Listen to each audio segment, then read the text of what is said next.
Você sabia que enquanto as sirenes da vitória ainda ecoavam, um brinde, aquele gesto universal de celebração, já escondia as primeiras sementes de uma nova e estranha guerra. Uma guerra que não seria travada com bombas, mas com sussurros e sombras, com espelhos e cortinas invisíveis. Você sente o alívio escorrendo pelas ruas encharcadas de euforia. O cheiro de pólvora dando lugar ao perfume de liberdade e um toque de pão fresco. As cidades do mundo de Paris a Leningrado, de Londres a Nova York, explodem em uma sinfonia de buzinas, abraços e lágrimas. A Segunda Guerra Mundial, o conflito que parecia engolir a própria alma da humanidade, finalmente chegará ao fim, e o planeta respira um suspiro coletivo de exaustão e esperança. É como se a vida antes retida por um nó na garganta pudesse finalmente fluir sem impedimentos, uma torrente de otimismo invencível. Antes de se ajeitar de vez, já curte e se inscreva no canal, para me incentivar a fazer mais conteúdos como esse. Conte-nos também de onde você nos acompanha e qual o horário aí agora. Diminua as luzes e vamos começar a jornada desta noite. Você observa os líderes aliados, Churchill, Roosevelt e o enigmático Stalin, reunidos em Yalta e depois em Potsdam, brindando a vitória, mas com olhares que pareciam medir distâncias calculando cada gol. Você sente a tensão quase palpável sob o verniz da camaradagem, como um tremor sísmico ainda distante, mas inevitável. Eram personalidades distintas, com histórias de vida e ideologias que mais se chocavam do que se complementavam. O Ocidente, com sua fé na democracia capitalista e na liberdade individual, via com desconfiança crescente a União Soviética, o Império Comunista que pregava a ditadura do proletariado e a propriedade estatal, um colosso vermelho que agora se estendia para o oeste, absorvendo países inteiros em sua órbita. Historiadores ainda debatem se a Guerra Fria era um desfecho inevitável das ideologias opostas ou se a falta de um plano comum para a paz no pós-guerra. E talvez algumas decisões específicas em Yalta e Potsdam, como a divisão da Alemanha, poderiam ter traçado um caminho diferente. Você se pergunta se por trás daqueles sorrisos forçados e brindes protocolares já se desenhava a inevitável separação que moldaria as próximas décadas. Imagine os bastidores dessas reuniões, as discussões acaloradas sobre fronteiras, influência e os futuros dos povos libertados. Você pensa em como a história é muitas vezes escrita nos pequenos gestos e nas palavras não ditas. Uma curiosidade excêntrica: durante a Conferência de Potsdam, Stalin, conhecido por sua aversão a viajar de avião e sua preferência por alimentos específicos, teria levado consigo um chefe de cozinha pessoal para garantir que suas refeições fossem preparadas exatamente a seu gosto. Mesmo em território alemão recém-conquistado, enquanto o mundo discutia seu futuro, o ditador soviético preocupava-se com a perfeição de seu borscht. Isso diz muito sobre a individualidade e a intransigência que cada líder trazia para a mesa, um microcosmo da rigidez ideológica que estava por vir. Você consegue imaginar o cheiro da comida russa pairando sobre as discussões mais importantes da história moderna, enquanto os outros líderes talvez se contentassem com a culinária local ou com algo mais prático. O contraste era notável, uma pequena metáfora para o abismo crescente. E aquele suspiro de alívio, aquela euforia do fim da guerra, começa a se dissipar, como o calor de uma fogueira que se apaga lentamente na noite. Você sente a brisa fria que a substitui, carregada de incertezas. A celebração deu lugar a um silêncio tenso, o silêncio de dois vizinhos que pararam de se falar, e agora apenas se observam pela janela, cada um imaginando o pior sobre o outro.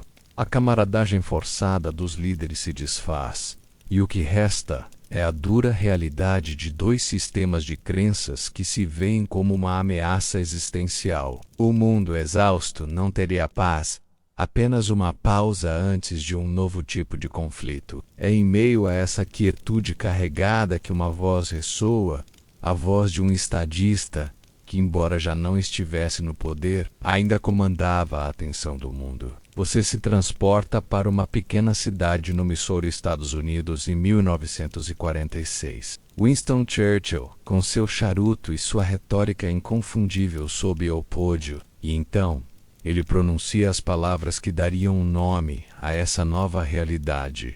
Uma imagem tão poderosa que se tornaria a própria definição da era. De Stettin, no Báltico, a Trieste, no Adriático, ele diz: uma cortina de ferro desceu sobre o continente. Você sente o peso dessa metáfora. Não é uma cortina de veludo maixa e titral. É uma cortina de ferro. Fria, pesada, enferrujada e intransponível. Ela não foi erguida com tijolos e argamassa, pelo menos não ainda. Ela foi tecida com propaganda, com medo, com polícias secretas e com um silêncio imposto àqueles que ousavam discordar. De um lado você vê o Ocidente, liderado pelos Estados Unidos, tentando reconstruir a Europa com o Plano Marshall. É uma avalanche de dinheiro, sim, mas é também uma ofensiva cultural. São caixas de comida, tratores, mas também são filmes de Hollywood, discos de jazz e a promessa cintilante do consumismo. A ideia de que a felicidade podia vir na forma de uma geladeira nova ou um carro reluzente. Historiadores ainda debatem se o Plano Marshall foi um ato de pura generosidade ou uma estratégia brilhante de imperialismo econômico, destinada a criar mercados dependentes e a conter o comunismo com a sedução do capitalismo. Do outro lado da cortina você vê um mundo diferente.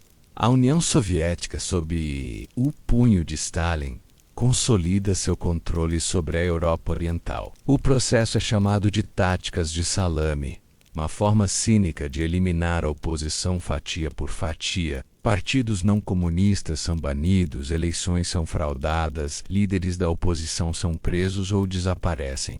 A cortina de ferro se manifesta na censura da imprensa, no controle das fronteiras, na presença constante e sussurrante da polícia secreta, como a Stasi na Alemanha Oriental ou a Securitate na Romênia. Uma curiosidade que revela a profundidade dessa guerra psicológica. A CIA secretamente financiou movimentos de arte abstrata, como as obras de Jackson Pollock, e promoveu turnês de orquestras sinfônicas. A lógica era que a arte livre e caótica representava a liberdade do indivíduo. Em contraste direto com o realismo socialista, a arte estatal, rígida e propagandística da União Soviética, a primeira batalha da Guerra Fria foi travada em telas de pintura e partituras musicais. O mundo estava irremediavelmente dividido, não apenas por exércitos, mas por ideias, por sonhos e por pesadelos. Você viaja no tempo para à frente, para o ano de 1959. O ar não está mais carregado com o peso do ferro da cortina, mas com uma curiosidade elétrica, uma espécie de trégua ansiosa. Você está em Moscou, no coração do Império Soviético. Mas o que você vê ao seu redor parece uma miragem, um pedaço transplantado de um subúrbio americano. É a Exposição Nacional Americana, um oásis de capitalismo cintilante montado para mostrar aos cidadãos soviéticos as maravilhas do estilo de vida ocidental.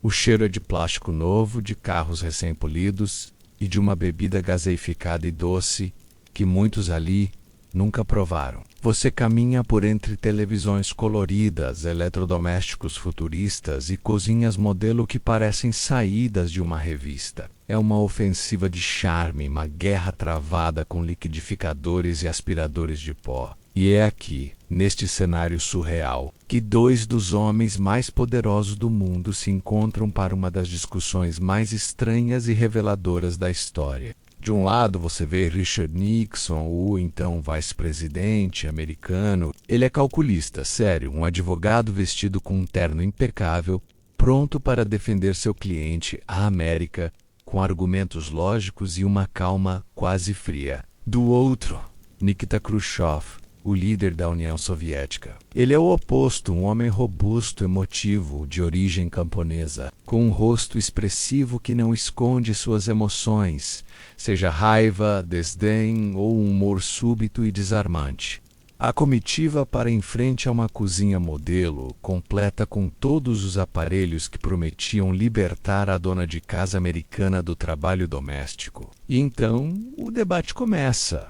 Não é um debate formal, com regras e pódios. É uma discussão improvisada, acalorada, quase uma briga de vizinhos por cima da cerca. Só que a cerca é o abismo ideológico que divide o planeta. Você ouve Khrushchev gesticulando para uma máquina de lavar louça, desdenhoso. Ele zomba da obsessão americana por gadgets, afirmando que a União Soviética não se preocupa com luxos, mas com coisas que realmente importam, como foguetes e a força do Estado. Nixon, calmamente, aponta que o progresso americano serve para facilitar a vida das pessoas comuns, para dar-lhes mais escolhas. A discussão se torna um duelo de filosofias, liberdade de escolha contra o poder coletivo, conforto individual contra o sacrifício pelo bem maior do Estado. Historiadores ainda discutem quem venceu o debate da cozinha. Para o público americano que viu trechos na televisão, Nixon pareceu um estadista firme que defendeu corajosamente o capitalismo em território inimigo. Para os soviéticos, Khrushchev foi o líder apaixonado que não se deixou enganar pelas bugigangas superficiais do Ocidente. Mas a curiosidade mais deliciosa, literalmente, foi quando Nixon guiou Khrushchev até uma barraca da Pepsi. Ele oferece um copo da bebida ao líder soviético. Khrushchev experimenta e o momento é capturado por fotógrafos. A imagem do premier comunista, o homem que comandava o arsenal nuclear que ameaçava o Ocidente, bebendo o refrigerante mais capitalista do mundo, tornou-se icônica. Foi um golpe de mestre em marketing para Pepsi, que usou a foto para se promover como uma marca de apelo global. Ali naquela cozinha falsa, naquele gole de refrigerante, você entende a natureza bizarra da Guerra Fria. Era um conflito de vida ou morte, sim, mas era também um espetáculo, uma competição sobre quem tinha as melhores ideias, os melhores foguetes e talvez a melhor bebida para um dia quente de verão em Moscou. Você deixa para trás a estranha calma da exposição de Moscou e mergulha em um passado mais sombrio, mais frio. Estamos em 1948, você está em Berlim ou no que restou dela. A cidade é um fantasma de si mesma. Um esqueleto de edifícios grandiosos cujas janelas vazias parecem olhos ocos, testemunhas silenciosas de uma destruição quase total. Ou aripeçado, com o cheiro de concreto úmido, carvão e o medo palpável de um futuro incerto. Berlim é uma ilha, uma anomalia geográfica e política. A cidade está localizada bem no fundo do território soviético, mas sua parte ocidental é um enclave de democracia. Uma vitrine do Ocidente no meio do Mar Vermelho do comunismo. E Stalin decide que essa ilha precisa afundar. Em uma noite de junho, sem aviso prévio, todos os acessos terrestres e fluviais a Berlim Ocidental são cortados. Trens, caminhões, barcaças, tudo é bloqueado.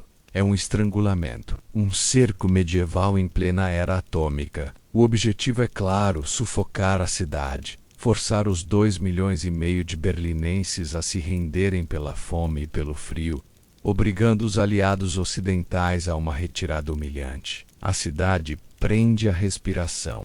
As despensas começam a esvaziar. A eletricidade é racionada. O inverno se aproxima e com ele o espectro da fome e do desespero. Mas então você ouve um som. A princípio é um zumbido baixo, distante, mas ele cresce e se multiplica, até se tornar um drone constante. O rugido incessante de motores no céu não é o som aterrorizante dos bombardeiros de guerra. E ame novo som, o som da esperança. Os aliados ocidentais respondem ao bloqueio não com tanques, mas com aviões. A ponte aérea de Berlim é uma operação de uma audácia e escala sem precedentes. Aviões de carga, os Rosinenbomber ou bombardeiros de passas, como os alemães os apelidaram, voam dia e noite, pousando em Berlim Ocidental a cada poucos minutos, em um balé logístico perfeitamente coreografado. Eles trazem tudo, de carvão e farinha, remédios e equipamentos. Historiadores ainda discutem se a ponte aérea foi primariamente um ato de bravura humanitária ou a mais eficaz campanha de relações públicas da história, transformando os antigos inimigos alemães em aliados gratos e demonstrando ao mundo a determinação e a capacidade industrial do Ocidente. Provavelmente foi as duas coisas, mas no meio dessa grande estratégia, um pequeno gesto de bondade mudaria a percepção do conflito para sempre. Um piloto americano, Guy Halvorson, ao ver crianças berlinenses observando os aviões perto do aeroporto de Tempelhof, sentiu um impulso. Ele prometeu que no dia seguinte jogaria doces para elas. Para que soubessem qual era o seu avião, ele balançaria as asas. Ele cumpriu a promessa amarrando barras de chocolate e chicletes em pequenos paraquedas feitos de lenços. A notícia se espalhou como fogo. Logo, outras crianças apareceram e outros pilotos se juntaram à Operação Little Vitals. Os bombardeiros que antes traziam destruição agora traziam doces. Para uma geração de crianças que só conhecia a guerra, esses pequenos pacotes caindo do céu eram a prova de que a bondade ainda existia no mundo. O bloqueio falhou. Não apenas logisticamente, mas moralmente. Stalin podia bloquear as estradas, mas não podia bloquear o céu, nem a doçura de um pedaço de chocolate. Você sente essa ansiedade se infiltrando não mais como um evento específico, como um bloqueio ou um debate, mas como um pensamento persistente, uma preocupação que se instala no fundo da mente coletiva de uma nação. É a ansiedade de quem olha para um mapa do mundo e não vê mais países com suas culturas e histórias, mas sim peças em um tabuleiro cósmico, prestes a cair. Você está em uma sala silenciosa, talvez um escritório em Washington, com um mapa do mundo brilhando sob a luz fraca de um abajur. Você traça com o dedo a fronteira de um país, e depois a do vizinho, e a do vizinho do vizinho. E então você imagina uma fileira de dominós perfeitamente alinhados, estendendo-se por continentes inteiros. A primeira peça, China, já havia caído para o comunismo em 1949, um baque surdo que ecoou por todo o Ocidente. Agora, o medo é que um simples toque e um pequeno empurrão em qualquer lugar do mundo possa iniciar uma reação em cadeia imparável. Essa imagem, tão simples e tão aterrorizante, se torna uma doutrina. É a teoria do dominó, articulada publicamente pelo presidente americano Dwight D. Eisenhower. Ela se torna a lente através da qual a América enxerga o mundo. A lógica é implacável e paralisante. Se um país como o Vietnã, por exemplo, cair para o comunismo, então o Camboja, o Laos, a Tailândia, a Birmânia e talvez até a Índia e o Japão cairão em seguida um após o outro como peças de dominó. Você sente o pânico contido nessa ideia. Ela transforma cada conflito local, cada guerra civil, cada movimento de independência em uma frente de batalha da grande guerra ideológica global. Não existem mais problemas pequenos. Cada instabilidade, não importa quão remota, é vista como um dedo soviético empurrando a primeira peça. É um viés de confirmação em escala planetária, onde cada evento é interpretado para confirmar o maior medo de todos. Historiadores ainda discutem intensamente se a teoria do dominó era uma crença geopolítica genuína e sincera, nascida de um medo real da expansão soviética, ou se era uma ferramenta de propaganda cínica e conveniente, usada para justificar intervenções militares e proteger interesses econômicos americanos em todo o mundo. Era paranoia ou era pretexto? A verdade, como sempre, provavelmente reside em algum lugar no meio, uma mistura desconfortável de ambas. Essa mentalidade deu ao governo americano uma justificativa quase moral para intervir em assuntos de nações soberanas, muitas vezes com consequências desastrosas. Uma curiosidade que ilustra perfeitamente essa paranoia é o golpe de Estado na Guatemala em 1954. Orquestrado pela CIA, o governo democraticamente eleito de Jacobo Arbenz estava implementando uma reforma agrária que ameaçava as terras não utilizadas da poderosa United Fruit Company, uma corporação americana. A empresa lançou uma massiva campanha de relações públicas nos Estados Unidos pintando Arbenz como um perigoso comunista. A teoria do dominó foi acionada. O medo não era de mísseis soviéticos na Guatemala, mas de que a queda da Guatemala para o comunismo pudesse inspirar outros países latino-americanos a fazer o mesmo, ameaçando a hegemonia e os interesses comerciais dos Estados Unidos da América. Assim, um governo foi derrubado, mergulhando o país em décadas de guerra civil. Não por uma ameaça militar real, mas pelo medo de uma peça de dominó convenientemente coberto de bananas cair. A ansiedade agora tinha um propósito, uma licença para agir. O som que você ouve agora não é mais o clique suave de uma peça de dominó imaginária caindo em um mapa em Washington. É um som muito mais real, muito mais brutal. É o som de artilharia ecoando por vales montanhosos e o grito de homens em uma terra distante que a maioria dos americanos mal saberia apontar em um mapa. A ansiedade abstrata da teoria do dominó se materializou. A Guerra Fria, até então um conflito de sombras e sussurros, de repente ficou quente. Terrivelmente quente. Você está na Península da Coreia em junho de 1950. A Terra, dividida artificialmente no paralelo 38 após a Segunda Guerra, se torna o primeiro campo de batalha real do novo conflito global. Tanques de fabricação soviética, com a bandeira da Coreia do Norte, cruzam a fronteira em uma invasão avassaladora, engolindo a capital do Sul, Seul.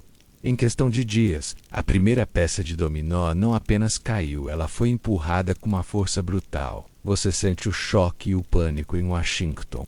A resposta é rápida, impulsionada pelo medo da reação em cadeia. Sob a bandeira das Nações Unidas, embora a grande maioria das tropas e equipamentos seja americana, uma força de intervenção é enviada para conter a maré comunista. Você percebe que esta não é apenas a Guerra da Coreia, é a Guerra da América e da União Soviética, travada por procuração. É um teatro de marionetes macabro, onde os fios são puxados de Moscou e Washington. Mas são soldados coreanos, americanos, chineses e de tantas outras nações que sangram na lama gelada. Os céus coreanos se tornam o palco dos primeiros combates aéreos entre jatos, os MiGs soviéticos contra os sabres americanos, uma dança mortal e supersônica que prenunciava a tecnologia de futuras guerras. O conflito se torna um cabo de guerra brutal, com cidades sendo tomadas e retomadas, e as linhas de frente se movendo para cima e para baixo na península como uma maré sangrenta. É neste cenário que surge a figura imponente e controversa do general Douglas MacArthur, o comandante americano, um herói da Segunda Guerra. Ele executa um desembarque anfíbio genial em Incheon, revertendo completamente o curso da guerra. Mas o sucesso sobe à sua cabeça. Ele avança para o norte ignorando os avisos de que a China comunista não ficaria de braços cruzados. Historiadores ainda discutem se a demissão de MacArthur pelo presidente Truman, após o general publicamente defender o uso de armas nucleares contra a China, foi um ato de prudência que salvou o mundo de uma terceira guerra mundial, ou um ato de fraqueza que garantiu o impasse e condenou a Coreia a uma divisão permanente. E aqui, no meio do calor da batalha, uma nova arma fria e aterrorizante é revelada. Quando os primeiros prisioneiros de guerra americanos são libertados ou escapam, algo parece errado. Eles parecem fisicamente bem, mas psicologicamente alquebrados. Alguns até confessando crimes de guerra bizarros ou elogiando seus captores comunistas. É o nascimento de um novo termo no léxico do medo. Uma palavra que parece saída da ficção científica, brainwashing, ou lavagem cerebral. A ideia de que a mente de um homem poderia ser esvaziada e reescrita pelo inimigo se torna uma nova paranoia nacional. Era uma técnica de interrogatório sofisticada, combinando isolamento, humilhação e doutrinação incessante. Projetada para quebrar o espírito humano, a guerra não era mais apenas por território Ira-Pailão. O conflito terminaria 3 anos depois em paz, com a fronteira restabelecida quase exatamente onde começou. Nenhuma vitória, apenas milhões de mortos e uma cicatriz que nunca cicatrizou. O som da artilharia na Coreia se desvanece. substituído por um silêncio muito mais denso e enervante. Você deixa os campos de batalha enlameados para trás e entra em um mundo de meias luzes e sussurros. Um labirinto de ruas cinzentas em cidades como Berlim, Viena e Londres. A guerra não terminou, ela apenas mudou de arena. O campo de batalha agora é invisível, travado em becos escuros, em cafés discretos onde jornais são trocados com um significado oculto, e nas profundezas da mente humana, você sente a paranoia no ar. Um calafrio constante na nuca, a sensação de que cada conversa pode ser ouvida, cada movimento observado. Bem-vindo à era de ouro da espionagem, o grande jogo de sombras entre dois adversários colossais, a CIA americana e a KGB soviética. Você os imagina como dois enxadristas mestres jogando em um tabuleiro global com peças humanas. De um lado, a recém-formada Agência Central de Inteligência, a CIA, cheia de jovens ambiciosos de universidades de elite, convencidos de que estavam defendendo a liberdade com qualquer meio necessário. Do outro, o temível Comitê de Segurança do Estado, a KGB, herdeira da Polícia Secreta de Stalin, uma organização vasta e implacável, mestra na arte da desinformação, ou desinformatísia. As armas neste conflito não são balas, mas segredos, um pedaço de microfilme escondido no salto de um sapato, uma palavra C, código sussurrada em uma linha telefônica cruzada, uma fotografia comprometedora que pode transformar um político em um fantoche. Você aprende a desconfiar de todos, a ver o mundo através de um filtro de duplicidade. Historiadores ainda discutem acaloradamente a moralidade e a eficácia dessa guerra secreta. As operações encobertas da CIA que iam desde o financiamento de partidos políticos na Itália até a derrubada de governos como o do Irã em 1953, foram um mal necessário para conter uma ameaça existencial. Ou elas apenas traíram os próprios valores democráticos que a América afirmava defender, criando um ciclo de ressentimento e instabilidade que assombra o mundo até hoje. A linha entre proteger a liberdade e se tornar um tirano para combatê-la tornou-se perigosamente tênue. Nessa busca desesperada por uma vantagem, a imaginação dos espiões não conhecia limites, levando algumas das ideias mais bizarras da história. Você talvez não acredite, mas a CIA realmente tentou transformar gatos em dispositivos de escuta. O projeto, codinome Acoustic Kit, envolvia cirurgicamente implantar um microfone no canal auditivo de um gato, uma bateria pequena em seu abdômen e uma antena em sua cauda. A ideia era que o gato, parecendo inofensivo, pudesse passear até o parapeito de uma janela de uma embaixada soviética e transmitir as conversas lá dentro. Após anos de treinamento e milhões de dólares gastos, o primeiro teste de campo foi um desastre cômico e trágico. O gato foi solto perto de um parque em Washington, mas em vez de ir em direção ao seu alvo, ele imediatamente correu para a rua e foi atropelado por um táxi. O projeto foi cancelado. A guerra secreta não era só sobre glamour e perigo, era também sobre uma profunda e por vezes fatal absurdidade. Você deixa para trás o mundo sombrio dos espiões e olha para cima, para o céu noturno de outubro de 1957. É um refúgio, um teto escuro e familiar, pontilhado de estrelas que brilham há milênios, uma promessa silenciosa de constância e paz. Há um conforto na sua imutabilidade, mas então uma perturbação sutil quebra essa paz ancestral. Não é uma explosão, não é um rugido. É um som vindo do seu rádio, um pulso eletrônico fraco, mas insistente, quase melancólico. Bip, bip vindo de cima. A notícia se espalha pelo mundo como uma onda de choque. A União Soviética, o adversário supostamente atrasado e bruto, havia lançado o Sputnik 1, uma pequena esfera de metal polido, não maior que uma bola de praia, que agora circulava o planeta a cada 98 minutos, transmitindo seu sinal alienígena para quem quisesse ouvir. Uma lua artificial soviética estava passando sobre as casas americanas. A notícia cai sobre a América não como uma maravilha científica, mas como um soco no estômago. Você sente uma onda de choque coletivo, uma vertigem nacional. A superioridade tecnológica americana, um artigo de fé quase religioso, havia sido estilhaçada. O céu, que sempre fora um santuário protegido por 2 vastos oceanos, agora parecia ter uma presença hostil e vigilante. O medo era visceral e imediato. Se eles podiam colocar uma bola de metal sobre as cidades americanas, eles podiam colocar uma ogiva nuclear. A paranoia da Guerra Fria de repente tinha uma nova dimensão, uma dimensão vertical. Políticos e generais começam a falar de um missile gap, uma perigosa lacuna de mísseis entre os Estados Unidos da América e a URSS. Historiadores ainda debatem se essa lacuna era uma realidade aterradora ou uma ficção politicamente conveniente habilmente explorada por figuras como Lyndon Baines Johnson e John F. Kennedy para criticar a administração Eisenhower e justificar um aumento maciço nos gastos com defesa. A pressão para uma resposta americana era imensa. Em dezembro de 1957, 2 meses após o Sputnik, a nação se reuniu em frente às suas televisões para assistir ao lançamento do foguete Vanguard V3, a grande esperança da América. Você vê o foguete na plataforma de lançamento fino e Promiser. A contagem regressiva termina. O motor acende. O foguete sobe, talvez 1 metro, talvez 2.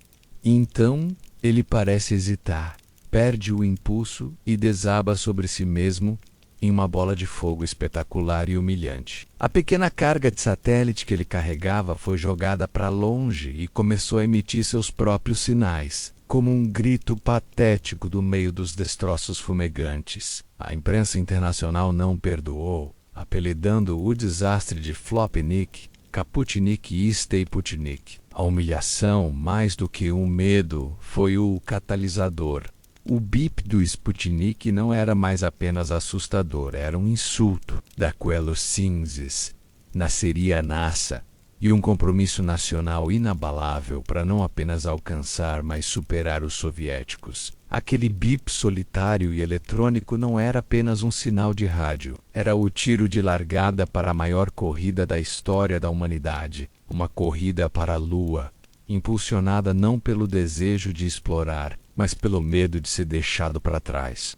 Você desce do céu estrelado e do silêncio frio do espaço para as profundezas escuras e silenciosas do oceano. O ar aqui não é rarefeito, pelo contrário, é denso, pesado, reciclado. Você está a bordo de um submarino soviético OB-59, uma cápsula de aço claustrofóbica mergulhada nas águas quentes do Caribe. Estamos em outubro de 1962. No auge da crise que viria a ser conhecida como a crise dos mísseis de Cuba. Lá em cima, no mundo da luz e do ar, a humanidade prende a respiração. Mas aqui embaixo, no silêncio esmagador, a tripulação está cega, surda e aterrorizada. O submarino está sendo caçado por navios de guerra americanos que, para Aloha e Merhir estão lançando cargas de profundidade de treinamento. Mas a tripulação do B-59 não sabe que são de treinamento. Para eles, cada explosão que sacode o casco soa como o início da Terceira Guerra Mundial. Você sente o calor insuportável. O ar-condicionado está quebrado e as temperaturas na sala de controle passam dos 45 graus. O ar é rançoso, com o cheiro de suor, medo e óleo. As luzes de emergência piscam a cada concussão, iluminando os rostos exaustos e pálidos dos marinheiros. O capitão do submarino Valentin Savitsky, um homem levado ao limite da sua resistência física e mental, está convencido de que a guerra já começou. Ele grita, furioso, que eles vão afundar agora, mas não vão descer em desgraça.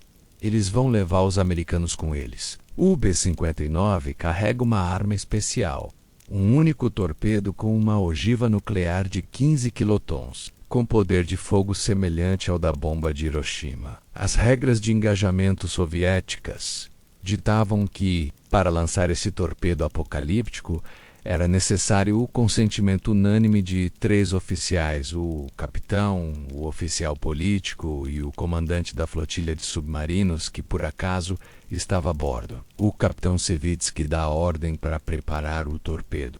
O oficial político Ivan Maslenikov concorda. 2 de 3 votos. Apenas um homem se interpõe entre a raiva de um capitão desesperado e o aniquilamento nuclear. Você o vê, uma figura calma no meio do pandemônio. Seu nome é Vassily Arhipov. Historiadores ainda discutem o que exatamente foi dito naquela sala de controle superaquecida, mas o resultado é claro. Arhipov se recusa a dar seu consentimento. Ele argumenta com calma e lógica contra o pânico de Sevitsky. Ele aponta que as explosões não parecem ter danificado o casco, que talvez não seja um ataque real. Ele insiste que eles devem emergir e aguardar ordens de Moscou. A curiosidade aterrorizante é que o destino do mundo não estava nas mãos de presidentes em salas ovais, mas dependia do estado de espírito de 3 homens em um submarino com o ar-condicionado quebrado. Arhipov, com sua reputação e sua calma inabalável,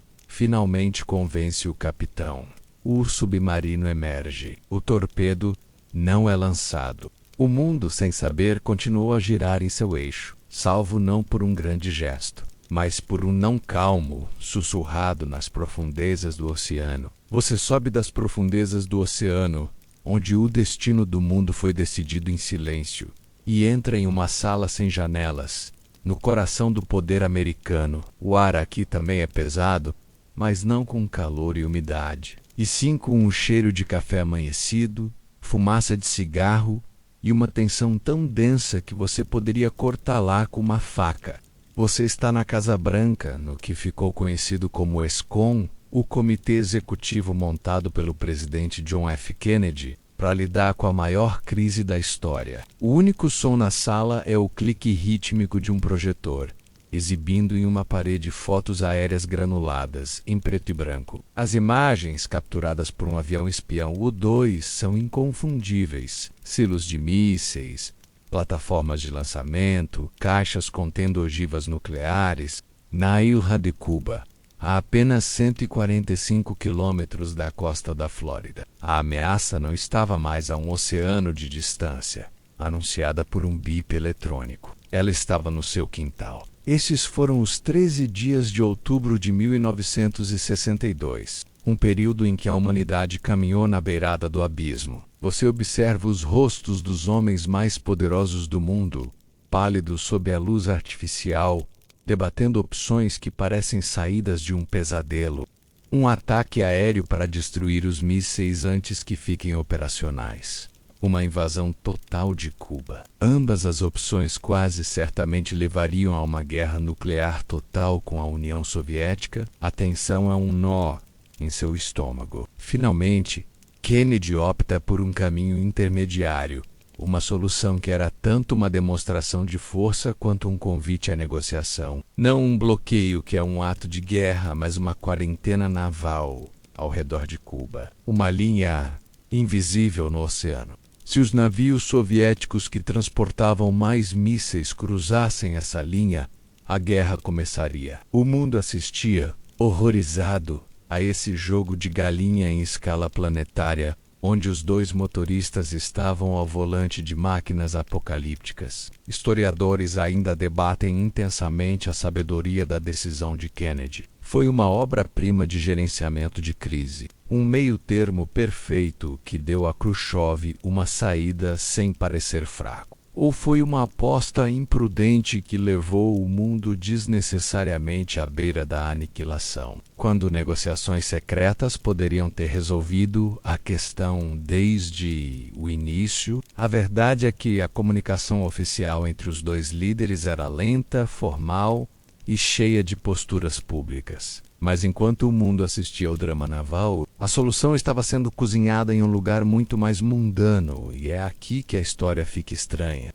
A comunicação mais crucial aconteceu através de um canal secreto quase amador. Um correspondente da ABC News, John Scully, foi contatado por um conhecido seu, Alexander Fomin, que na verdade era um alto oficial da KGB. Eles se encontraram em um restaurante em Washington. Você consegue imaginar a cena: dois homens, um jornalista e um espião, discutindo o destino do mundo sobre o barulho de pratos e talheres, esboçando os termos de um acordo em um guardanapo.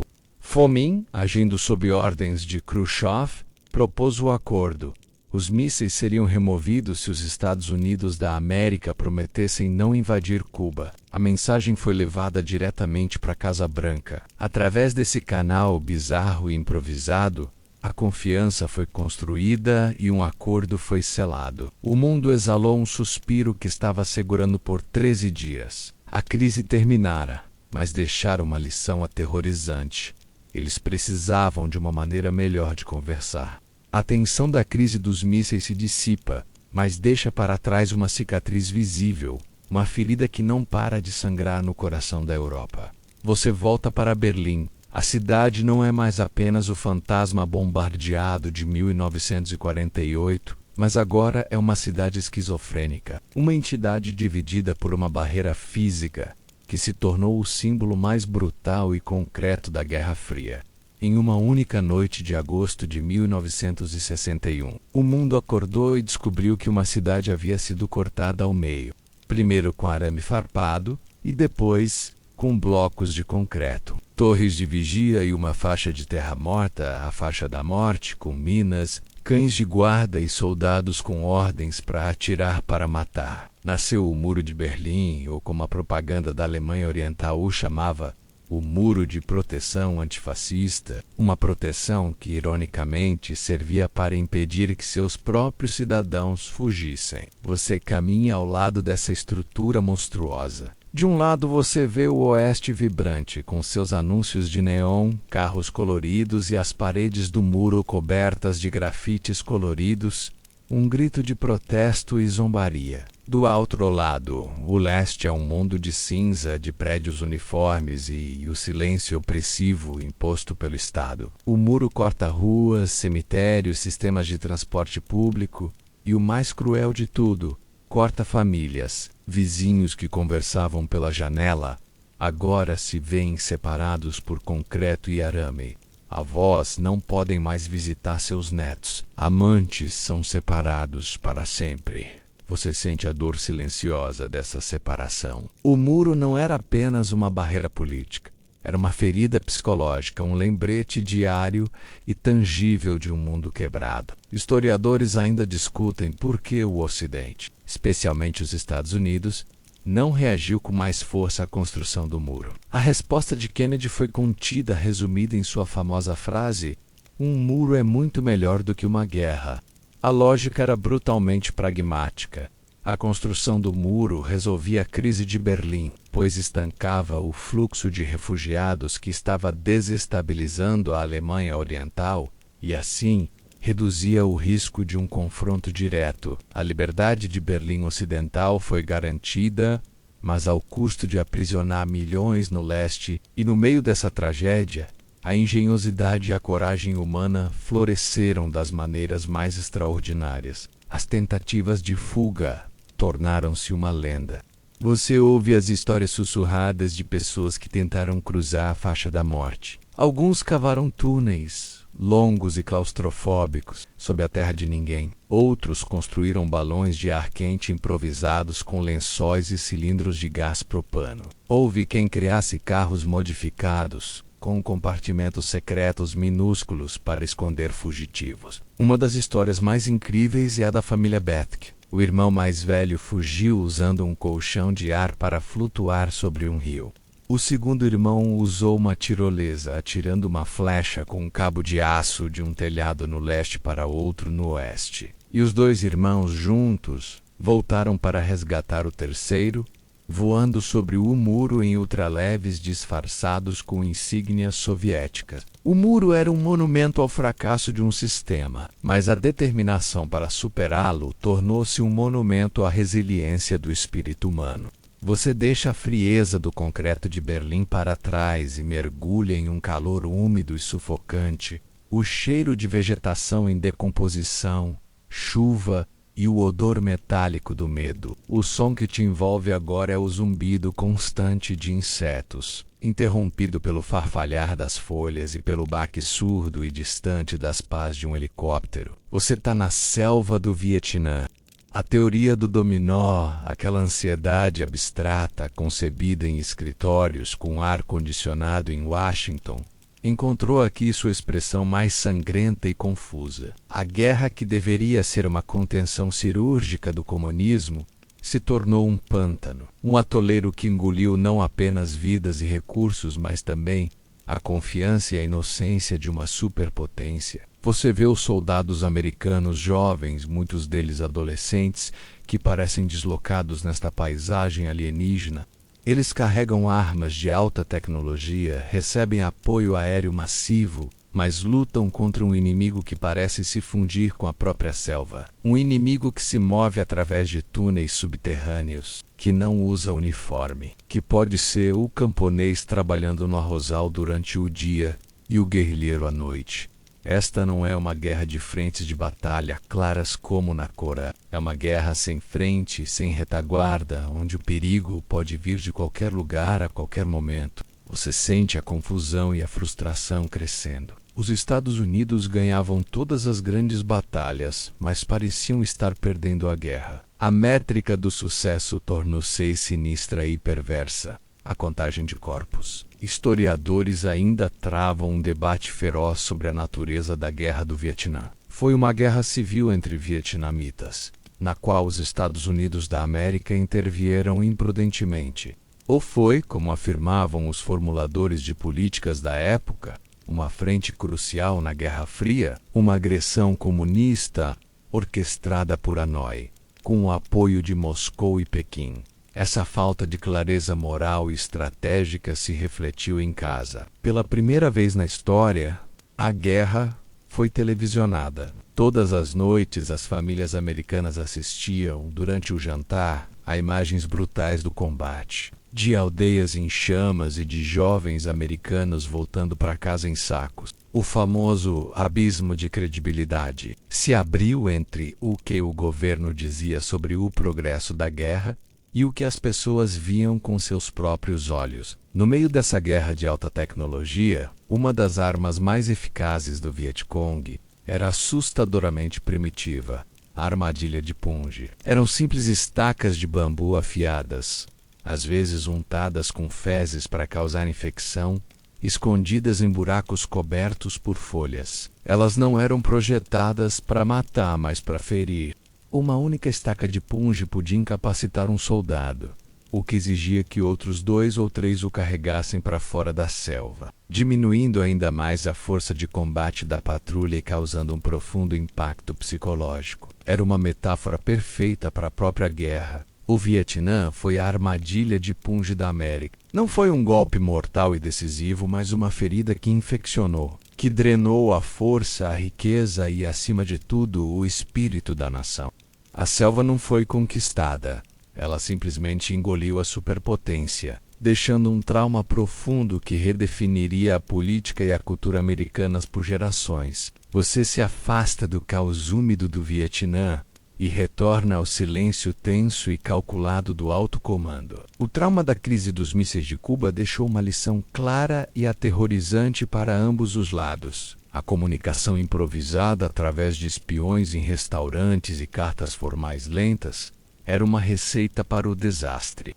O mundo havia chegado à beira do abismo porque os 2 homens mais poderosos do planeta não conseguiam conversar de forma rápida e direta. A solução, que nasceu dessa beira de precipício, foi surpreendentemente simples, mas profundamente significativa. Você está em uma sala segura, em algum lugar profundo do Pentágono, e vê um dispositivo que parece estranhamente antiquado, quase como um teletipo de um escritório antigo. Não é um telefone, é um terminal de telex, pintado de um vermelho vivo e simbólico. É o famoso telefone vermelho. Apesar do nome popular, nunca foi um telefone. A ideia de Kennedy e Khrushchev gritando um com o outro em uma linha direta é uma invenção de Hollywood. A realidade era muito mais sóbria e deliberada. Era uma linha de comunicação por texto, segura e criptografada, que ligava diretamente o Pentágono ao Kremlin. A escolha pelo texto foi intencional. As palavras escritas forçam a clareza e evitam a má interpretação que pode vir de uma tradução simultânea apressada ou do tom de voz. Era um fio de sanidade, uma ferramenta para garantir que um mal-entendido técnico, um sinal de radar falso ou ação de um comandante local não desencadeasse o apocalipse por acidente. Você sente a importância desse objeto. Não era uma arma, era o oposto de uma arma, um dispositivo projetado para impedir que as armas fossem usadas. Historiadores ainda discutem a real importância do telefone vermelho. Foi um avanço crucial que ajudou a estabilizar a Guerra Fria, permitindo que os líderes se comunicassem rapidamente. Durante crises como a Guerra dos 6 Dias em 1967 ou a Guerra do Yom Kippur em 1973, ou foi um símbolo mais do que uma ferramenta prática. Uma forma de os dois lados demonstrarem ao mundo que, apesar de sua hostilidade, eram atores racionais que queriam evitar a aniquilação mútua. A verdade é que sua existência por si só já era um fator de desescalada, um lembrete constante de que havia uma alternativa ao confronto. Uma curiosidade sobre essa linha direta é que, para garantir que ela estivesse sempre funcionando, mensagens de teste eram enviadas continuamente. Como não queriam enviar nada que pudesse ser mal interpretado como uma ameaça ou uma informação sigilosa, os operadores americanos inicialmente enviavam trechos de obras clássicas da literatura como Shakespeare. Os soviéticos, por sua vez, enviavam passagens de obras de Anton Chekhov. Você pode imaginar a cena surreal. Enquanto o mundo vivia sob a sombra da aniquilação nuclear, as máquinas que poderiam iniciar ou impedir essa aniquilação estavam silenciosamente trocando citações sobre o amor, a perda e a condição humana. Mais tarde, para evitar qualquer possibilidade de má interpretação de uma passagem literária, eles mudaram para o envio de listas de compras e resultados esportivos. A linha que impedia o impensável passava seu tempo discutindo o preço dos ovos e o placar de jogos de beisebol. Um toque de normalidade absurda no coração da loucura da Guerra Fria. Você sente a tensão global diminuir um pouco. Como se o mundo, após a febre alta da crise dos mísseis e do Vietnã, entrasse em um período de convalescença cautelosa. O som dominante não é mais o da artilharia ou o dos bips eletrônicos de alerta, mas sim o ruído baixo e constante das negociações, o farfalhar de papéis em salas de conferências em Genebra e Helsinki. Você está na década de 1970. Uma era definida por uma única palavra francesa que soa suave e promissora: détente. Significa relaxamento. É um suspiro de alívio no meio de um conflito que parecia interminável. Os líderes das duas superpotências, Richard Nixon e Leonid Brezhnev, decidem que a competição implacável e o risco constante de aniquilação não eram sustentáveis. Era hora de administrar a rivalidade em vez de tentar vencê-la a qualquer custo. Você observa esses dois homens, tão diferentes, encontrando um terreno comum. Nixon, o anticomunista ferrenho, agora brindava com o líder soviético. Brezhnev, o burocrata do partido, mostrava a Nixon sua coleção de carros de luxo ocidentais em sua Dacia fora de Moscou. A detente se manifestou em uma série de tratados de controle de armas como o SALT, o Tratado de Limitação de Armas Estratégicas. Pela primeira vez, as duas superpotências concordaram em colocar um limite no número de mísseis nucleares que poderiam construir.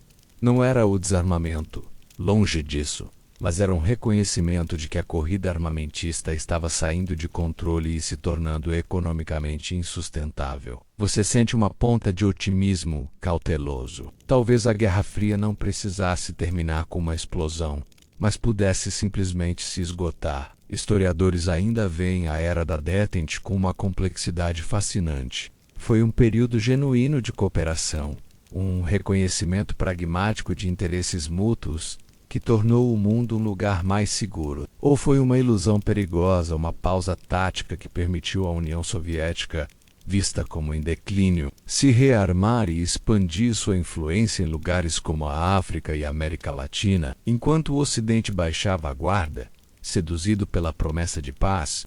Os críticos da detente, especialmente os conservadores nos Estados Unidos da América, argumentavam que ela era uma via de mão única, beneficiando apenas os soviéticos. E por trás dos tratados formais e dos sorrisos para as câmeras, a detente também foi construída sobre negociações secretas e canais de comunicação confidenciais. A figura central aqui foi Henry Kissinger, o conselheiro de segurança nacional de Nixon.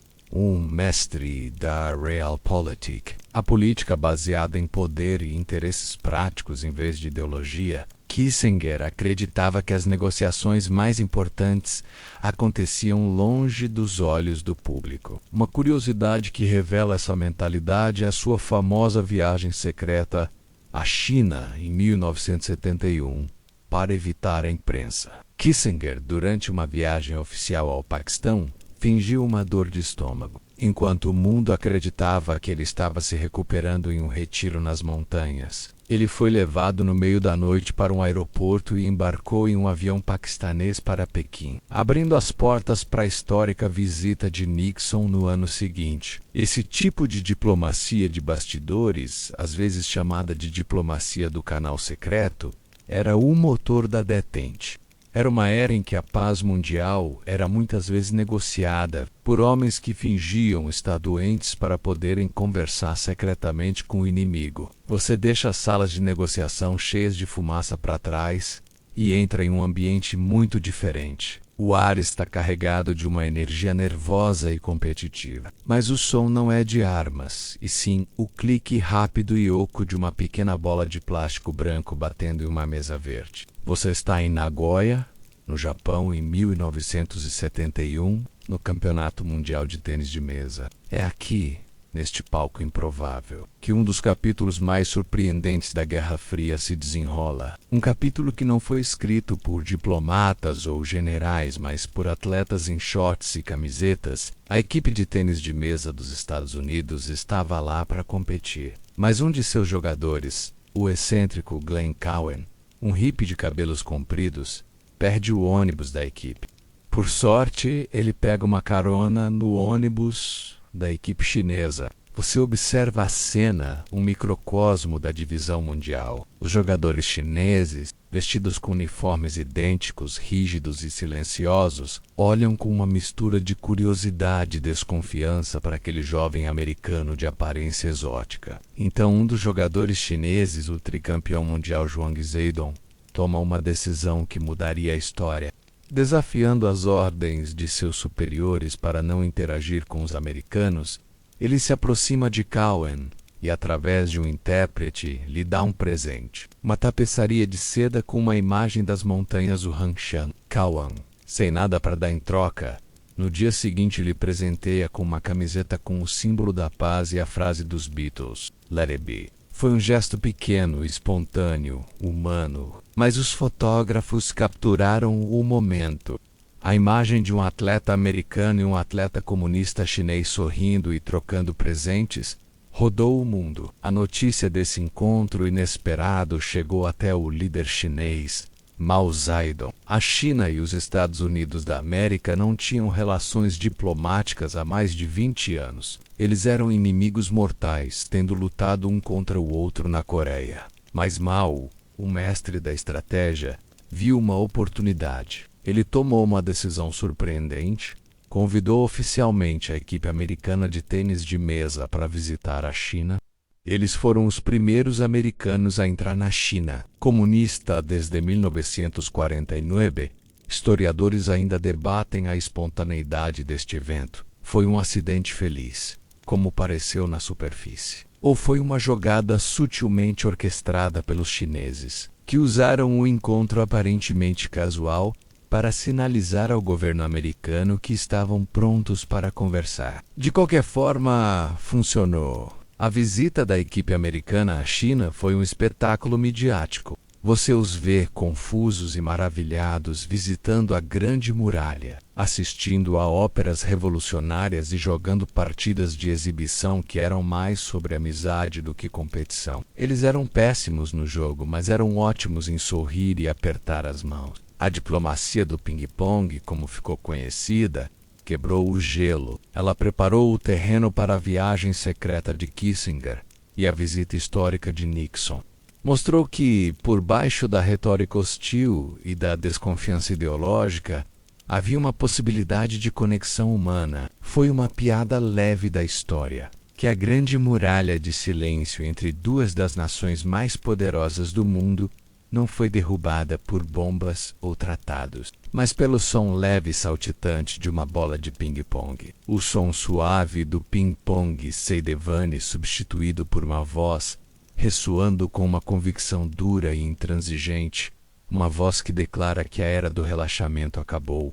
Você sente a temperatura global cair drasticamente. A detente, com suas promessas de cooperação, morre no final da década de 1970, congelada pela invasão soviética do Afeganistão, e no início dos anos 80, um novo líder assume o poder nos Estados Unidos. Um homem que não via a União Soviética como um rival a ser administrado, mas como algo muito mais sombrio. Você está ouvindo um discurso de Ronald Reagan. Ele não usa a linguagem cautelosa dos diplomatas. Ele fala com uma clareza moral que para alguns é inspiradora e para outros aterrorizante. Ele chama a União Soviética de o foco do mal no mundo moderno, um império do mal. A retórica não é apenas simbólica.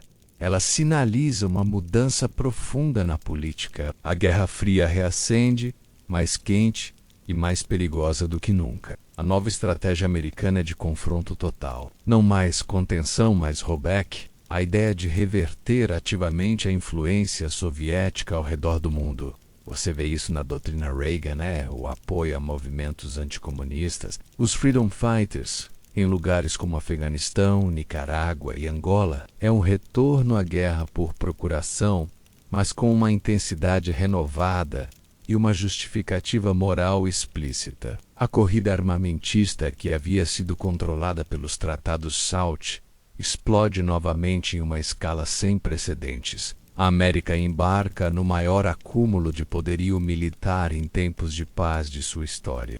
Historiadores estão profundamente divididos sobre o legado de Reagan. Seus defensores argumentam que sua postura agressiva e o aumento dos gastos militares colocaram uma pressão econômica insuportável sobre a já cambaleante economia soviética, forçando a URSS a uma competição que ela não podia vencer e, assim, acelerando seu colapso. Foi a estratégia que venceu a Guerra Fria. Seus críticos, no entanto, argumentam que sua retórica belicista e a escalada armamentista aumentaram perigosamente o risco de uma guerra nuclear, levando o mundo a momentos de tensão quase tão graves quanto a crise dos mísseis de Cuba, e que o colapso soviético teria acontecido de qualquer maneira, devido às suas próprias contradições internas. No centro dessa nova ofensiva estava o projeto mais ambicioso e controverso de todos, a Iniciativa de Defesa Estratégica, apelidada pela mídia e pelos críticos de Guerra nas Estrelas. A ideia, que parecia saída da ficção científica, era construir um escudo espacial impenetrável, usando lasers e satélites para destruir mísseis soviéticos no ar antes que pudessem atingir os Estados Unidos. Você imagina raios de luz cortando o vácuo do espaço, uma defesa perfeita que tornaria as armas nucleares obsoletas. Os soviéticos ficaram apavorados. Eles sabiam que não tinham a tecnologia nem os recursos para competir em uma corrida armamentista no espaço. Uma curiosidade que mostra o quão a sério eles levaram a ameaça é que a KGB lançou uma operação massiva para roubar os segredos tecnológicos do projeto. Convencidos de que ele era viável, a verdade é que a maioria dos cientistas americanos considerava o projeto impraticável com a tecnologia da época. Mas isso não importava. Como uma arma psicológica, a Guerra nas Estrelas foi um sucesso brilhante. A União Soviética foi forçada a correr atrás de um fantasma tecnológico, um sonho caro, que ajudou a esgotar seus cofres e sua confiança. Você se afasta do brilho conceitual dos lasers espaciais e aterra em uma noite escura e silenciosa de abril de 1986. O ar na cidade de Pripyat, na Ucrânia soviética, é doce com o cheiro das flores da primavera. A cidade é um modelo do sonho soviético, moderna, jovem, construída para abrigar os trabalhadores e cientistas da usina nuclear vizinha, a central nuclear de Chernobyl. Você vê as luzes acesas nos apartamentos, família jantando, crianças dormindo. A vida segue seu ritmo normal e previsível. Mas a poucos quilômetros de distância, algo terrivelmente errado aconteceu. Durante um teste de segurança mal concebido e mal executado, o reator número 4 da usina sofreu uma explosão catastrófica. O teto de 1.000 toneladas do reator foi lançado ao ar, e o núcleo de grafite superaquecido foi exposto à atmosfera, vomitando uma pluma invisível e mortal de partículas radioativas que subiu alto no céu noturno. Você sente um silêncio sinistro. Não houve um alarme gritando pela cidade. As autoridades locais, presas em uma cultura de sigilo e medo de reportar mais notícias a Moscou, inicialmente tentaram encobrir a escala do desastre. Os bombeiros que correram para o local não foram informados sobre a radiação. Eles pensaram que era um incêndio elétrico comum. Eles lutaram contra as chamas em meio a níveis de radiação tão altos que seus corpos estavam sendo cozidos por dentro.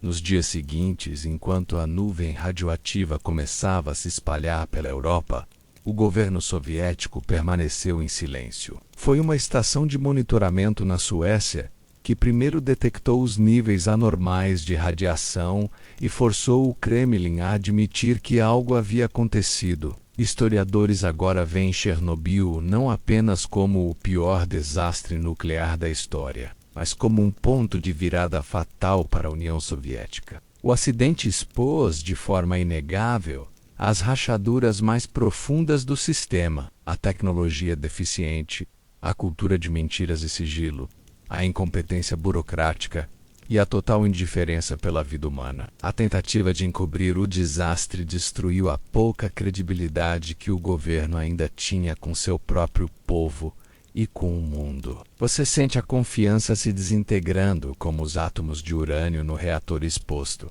Uma curiosidade que revela a total desconexão entre a realidade e a propaganda é que, mesmo enquanto a evacuação tardia de Pripyat estava em andamento, as autoridades garantiam aos cidadãos que era apenas uma medida temporária de 3 dias e que eles deveriam deixar todos os seus pertences para trás, inclusive os animais de estimação. Eles nunca mais voltaram. A cidade se tornou uma cápsula do tempo fantasmagórica, um monumento ao momento exato em que a vida parou.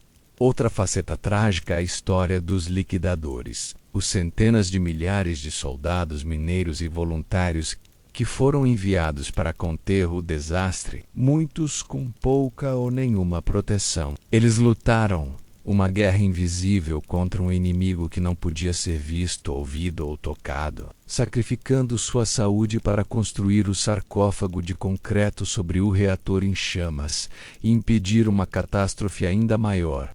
Chernobyl foi o segredo radioativo que envenenou não apenas a Terra, mas a própria ideologia soviética, revelando um sistema podre por dentro, incapaz de proteger seu povo até de si mesmo. O silêncio mortal de Chernobyl dá lugar a um zumbido de conversas, a um murmúrio de novas ideias que começa a se espalhar pela vasta e estagnada União Soviética. Você sente uma mudança no ar, uma brisa de possibilidade num sistema que parecia congelado no tempo.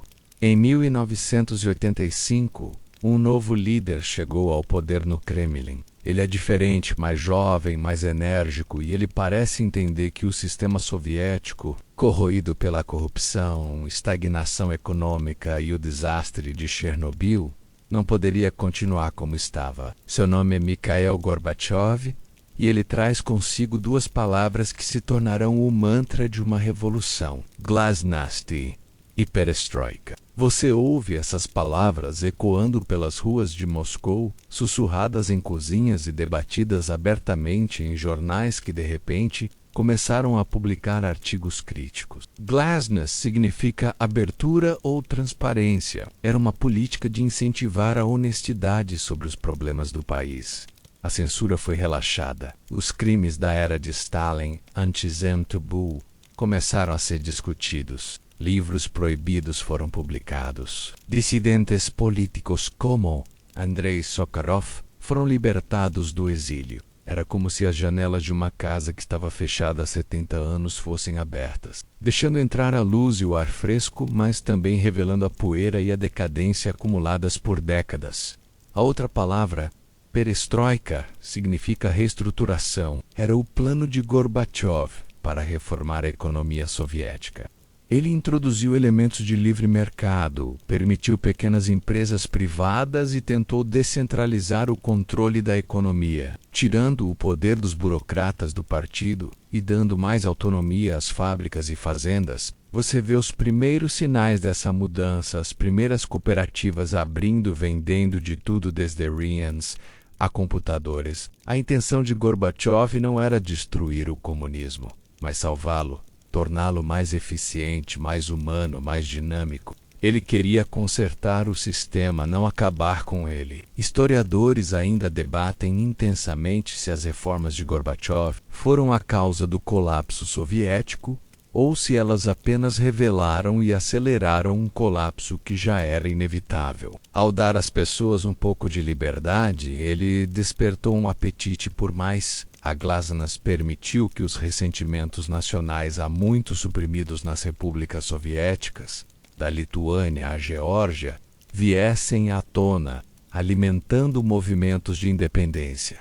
A perestroika, ao tentar consertar a economia, acabou por quebrar endemés, causando escassez e inflação e desorganizando o sistema de planejamento central, sem criar um sistema de mercado funcional em seu lugar. Uma curiosidade que ilustra perfeitamente o quão despreparado o sistema estava para essa nova abertura é a história de Matthias Rust, um piloto amador alemão de 19 anos. Em 1987, querendo criar uma ponte imaginária para o Oriente, ele voou em um pequeno avião Cessna de Helsinki, na Finlândia, até Moscou, evitando todo o sofisticado sistema de defesa aérea soviético e pousando espetacularmente na Praça Vermelha, ao lado do Kremlin. O evento foi uma humilhação profunda para o exército soviético e um símbolo poderoso de que o temido Império do Mal talvez fosse apenas um tigre de papel.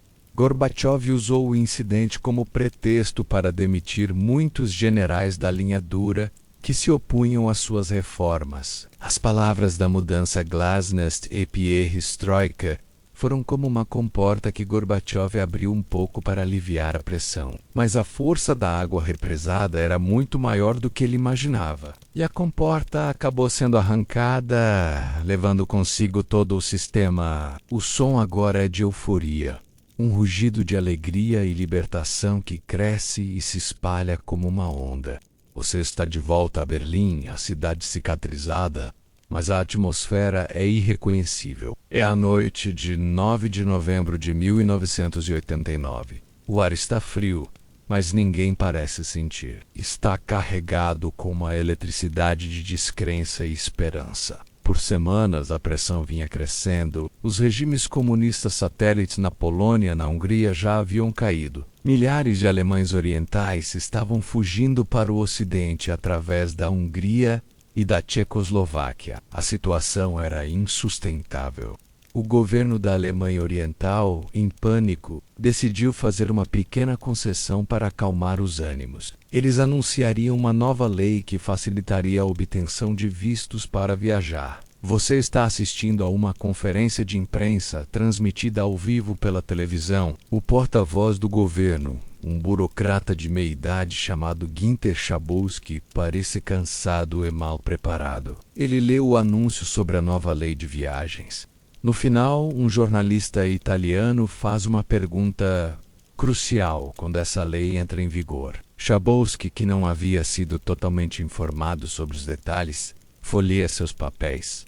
Parece confuso e então, encolhendo os ombros, murmura as palavras que mudariam o mundo.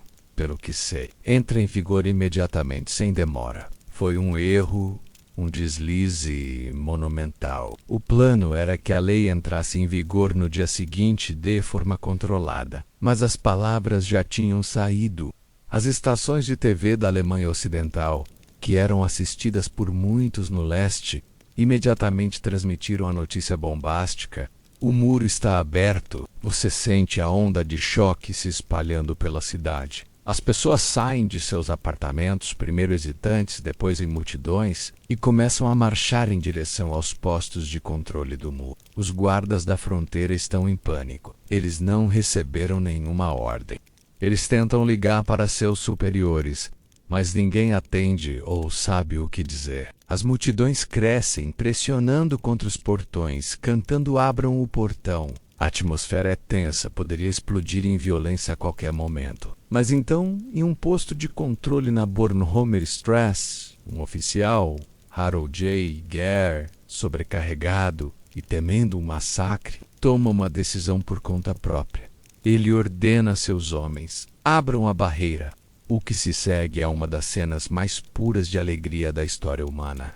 Você vê as pessoas chorando, rindo, se abraçando, alemães orientais e ocidentais separados por quase 30 anos. Se encontram no topo do muro, dançando, cantando e quebrando pedaços da estrutura odiada com martelos e picareta. A barreira física que simbolizava a divisão do mundo estava sendo desmantelada, não por um exército, mas por pessoas comuns em uma festa espontânea no fim da história. Historiadores ainda se maravilham com a natureza acidental deste evento. O muro não caiu por causa de um grande plano ou de uma batalha heróica. Ele caiu por causa de um burocrata confuso e uma pergunta de um jornalista. Uma curiosidade que captura a surrealidade da noite é que muitas pessoas do leste, ao cruzarem para o oeste, foram direto para os bancos para receber seus pengajian de boas-vindas, uma pequena quantia em marcos alemães que o governo da Alemanha Ocidental oferecia.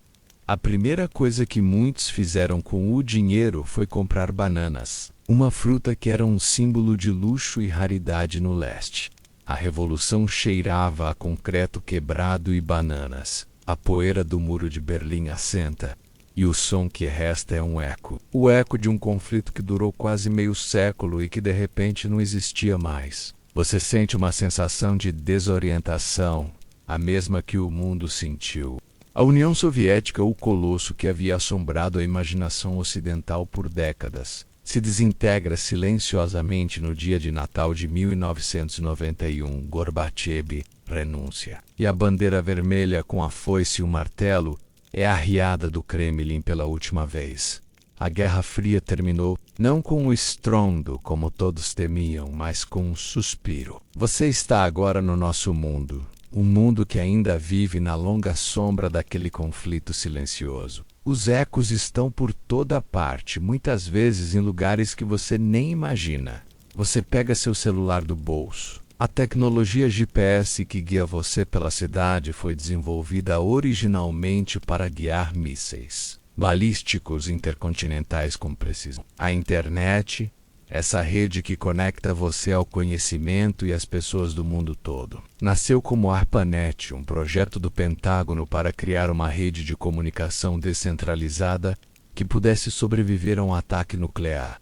Os alimentos liofilizados na sua despensa, os óculos de sol com lentes resistentes a arranhões, até mesmo a espuma de memória do seu colchão. Todos são subprodutos tecnológicos da corrida espacial e militar entre as duas superpotências. Vivemos dentro do legado tecnológico da Guerra Fria todos os dias. Mas os ecos não são apenas tecnológicos, eles são geopolíticos. Muitas das crises e conflitos que dominam as manchetes hoje têm suas raízes fincadas no solo da Guerra Fria.